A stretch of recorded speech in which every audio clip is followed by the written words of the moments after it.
If you're listening to this at night, stop, because this is the part where Floor Zero stops pretending. Subscribe now, not for the story, but in case this is the last thing you hear before the doors close. The notification wouldn't disappear. Your elevator ride is scheduled. Time, 12 a.m. I tried turning my phone off. The screen stayed on. I left the apartment. The hallway lights flickered on by themselves. At the end of the hall, the elevator doors stood open, waiting. There was no button panel inside, only a screen. It showed my face. Older, tired, afraid. The doors closed. The elevator didn't move. Instead, the screen spoke. "You have reached the final review." The walls turned reflective. Not mirrors, memories. Scenes from my life played across the metal. Every choice I regretted, every moment I ignored a warning, every time I should have turned back but didn't. A new message appeared.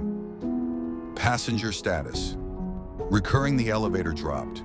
Not down, through. The air tore like fabric. The lights bled red. My ears filled with screaming.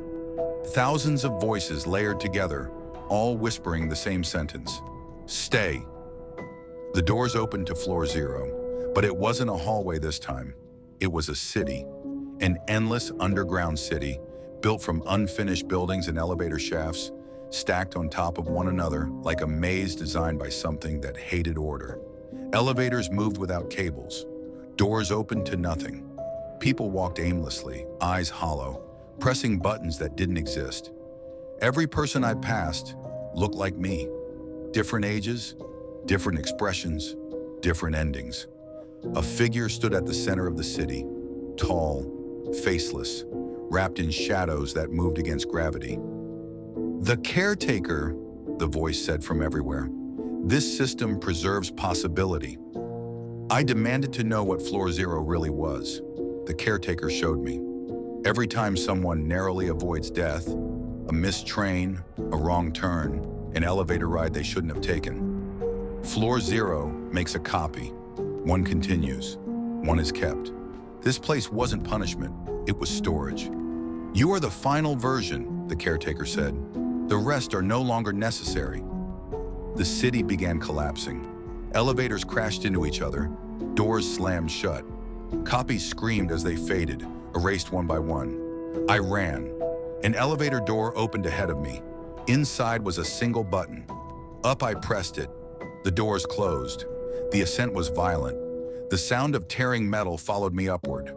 When the doors opened again, I was back in a normal building. Normal lights, normal silence. The zero button was gone. I thought it was over, until I checked my phone. A new notification. System update complete. Thank you for your contribution. Now every elevator I enter stops briefly between floors, just for a second. Long enough for the lights to flicker. Long enough for me to hear knocking from below. If this story reached you, it means the system is still running. And if you ever see a button that shouldn't exist, remember me, subscribe. Because once the doors close, Floor Zero never forgets its passengers.